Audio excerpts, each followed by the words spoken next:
Fala, torcedor gremista. Mais um joguinho horripilante. Mais um desempenho fraquíssimo do time do Grêmio. Olha, não vou negar pra vocês não. Eu como gremista aqui não vou negar pra vocês não. Perder pro Flamengo tem sido bastante indigesto. Tem sido algo que incomoda. Tem ficado preso na garganta. Eu acompanho futebol aí há cerca de 30 anos. Ao longo da minha vida, eu vi o Grêmio muito mais vezes vencer do que perder para o Flamengo. Mas eu também devo dizer que eu acho que nenhum time ficou tanto tempo tendo um retrospecto favorável contra o Grêmio por tanto tempo como tem sido contra o Flamengo. O jogo de hoje não foi dos piores enfrentamentos que nós tivemos contra o Flamengo nos últimos tempos. Bom, placar de 2-1, jogo no Rio de Janeiro, o Grêmio vindo aí de uma parada, né? Bom, tudo bem que já voltou a jogar, mas teve jogos antes, né? Mas seria algo aceitável, na verdade. Seria aceitável para qualquer time perder de 2-1 no Flamengo lá. Ainda mais considerando que a folha salarial do Flamengo é cerca de 120% maior do que a do Grêmio. Então há uma diferença financeira muito grande, que sim entra em campo. Claro que entra em campo. Mas é mais uma derrota. É mais uma derrota contra eles. É algo que tem incomodado. Analisando a partida como foi, o Grêmio hoje ocupou o meio de campo mais do que fez, por exemplo, na partida contra o Estudiantes, naquele empate horrível aqui. Aqui não, né, lá em Curitiba, mas com o Grêmio jogando em casa, aqui no sul do Brasil, estou em Porto Alegre, né? Então, o Grêmio ocupou um pouco mais de espaço. E aí eu quero destacar o seguinte: vejam que o Galdino voltou ao time, sendo que o Pavon, que tinha entrado no lugar dele, permaneceu no time.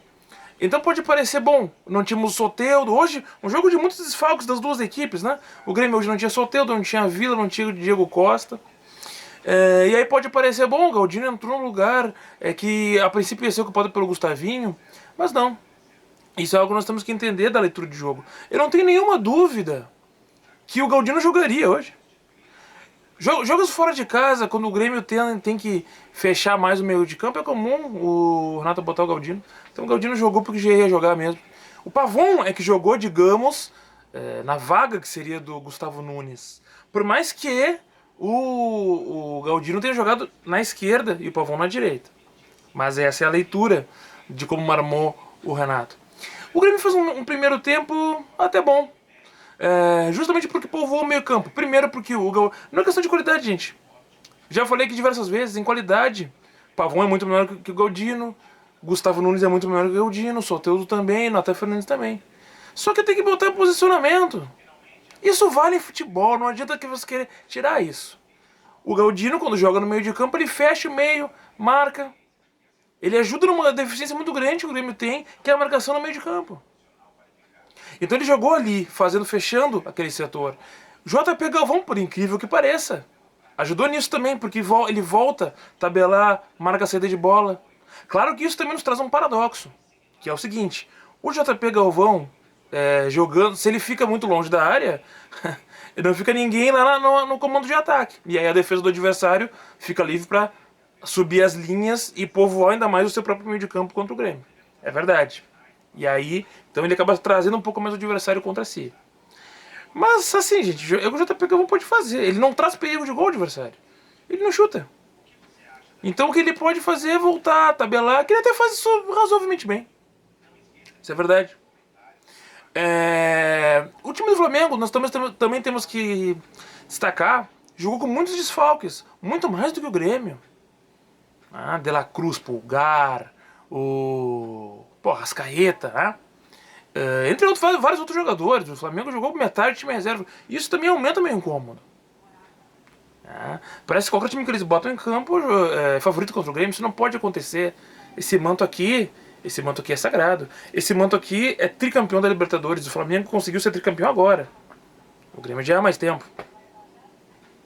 Então, o Grêmio é 5 vezes campeão da Copa do Brasil.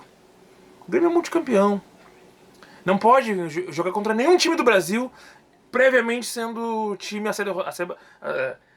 previamente um time que vai ser batido. Isso não pode acontecer nunca. Nem no Rio de Janeiro, nem em Porto Alegre e nem em nenhum lugar desse país e desse continente.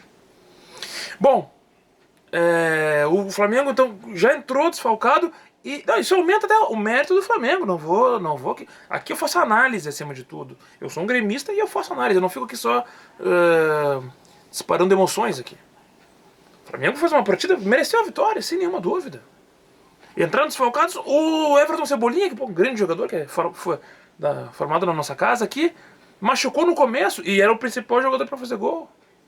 Pedro também, claro. Mas ele se machucou logo no começo. Depois o Igor, aliás, aquela lesão do Igor foi inacreditável para um jogador de futebol. Ele foi dar o bote, pisou no chão. Quando ele foi dar o... Pô, jogador de futebol tem que ter uma noção de espaço, de chão aprimorada. Ele foi dar o bote e foi com o pé no chão, virou o pé, torceu o pé sozinho. Lance bizarro. Mas isso fez com que o time ficasse ainda mais desfalcado, mas Luiz Araújo bate muito bem na bola. Bom jogador. Cara, já conheci, eu já achava ele bom jogador. Luiz Araújo, bom jogador, olha, jogador que bate bem, arrisca. Jogador de futebol tem que arriscar, cada vez menos jogadores de futebol fazem isso hoje. Arriscar e bate na bola, pô. Ele fez isso e fez os 2 gols do jogo. Melhor em campo, claro. O jogo foi 2-1, ele fez os dois gols da vitória. Melhor em campo. Não pelo desempenho, mas pela efetividade. Agora, o primeiro tempo o time do Grêmio, a posse de bola foi muito dividida ao longo do jogo. O Flamengo teve um pouquinho mais no primeiro tempo, o Grêmio teve um pouco mais no segundo tempo. No primeiro tempo o Grêmio ainda teve um pouco mais de verticalidade do que o Flamengo para buscar o gol. Ainda que nenhum dos dois times tenha tido grandes chances no primeiro tempo. Mas ao final do primeiro tempo, aquele gol do Lucas Araújo, o nosso goleiro Rafael estava adiantado no lance. E aí vai um outro fator que tem que ser levado em conta. Essa coisa de ficar mudando o goleiro toda hora. Tava falando com um amigo meu durante o jogo ali, ele me falou algo que eu concordo, porque eu odeio essa coisa de rodízio de goleiro. Hoje jogou o Rafael Cabral, antes era o Marquezinho. Que é o seguinte, não existe rodízio de goleiro bom, vocês já perceberam? Se o time tem goleiro bom, joga o goleiro que é bom. Nós temos muitos goleiros, nenhum deles até agora mostrou que é um grande goleiro. Isso me remete a alguns anos atrás, que se vendeu uma ilusão coletiva e que a maior parte da torcida comprou. Eu não. De que o Grêmio tinha 2 grandes goleiros. Vejam quem eram. Gabriel, Grando e Breno. Torcida replicava isso. Todo mundo que falava replicava isso aí. Eu nunca caí nessa. A imprensa também comprou. O Grêmio tem 2 grandes goleiros. Jogam os 2 porque os 2 são bons. Hora joga um, hora joga outro. Na época eu falava, jogam os 2 porque nenhum é bom. Se um fosse bom, esse um seria o titular. Indiscutível. O tempo mostrou. Eu estava certo. Contra a maior parte da torcida do Grêmio e da imprensa aqui do Rio Grande do Sul. Eu nunca comprei que eles eram grandes goleiros. Agora acontece a mesma coisa. E não é pro maratona de jogo. Eu tô gravando esse vídeo, nem vi na entrevista do Renato. Ele vai falar porque ele já falou antes. Mas a maratona de jogos... Não, gente. Só o goleiro tá cansando, então. Porque ele não tá trocando nas outras posições, ele não tá trocando. Não tá trocando. Então, quer dizer, é só o goleiro que cansa? Claro que não, pô. O goleiro é quem menos cansa em campo. Quem menos cansa em campo. Não, cansa também. Já joguei de goleiro. No campo, quando eu jogava bola, eu era zagueiro, mas já joguei de goleiro também. O goleiro cansa, mas é quem menos cansa, isso é óbvio. Então, ele troca muito os goleiros, porque ele não confia em nenhum. Agora, eu acho o Kaique um pouquinho melhor, tudo bem. É óbvio pra mim que o Renato prefere o Marquezinho. Se ele prefere o Marquezinho, então põe o Marquezinho pra jogar sempre. Para ter sempre ritmo de jogo. O goleiro Rafael falhou no primeiro gol. Outra coisa, seu Neymar tava lá, né? Sujeito detestável. Entrou no vestiário. Saiu depois com a camiseta do Flamengo no ombro.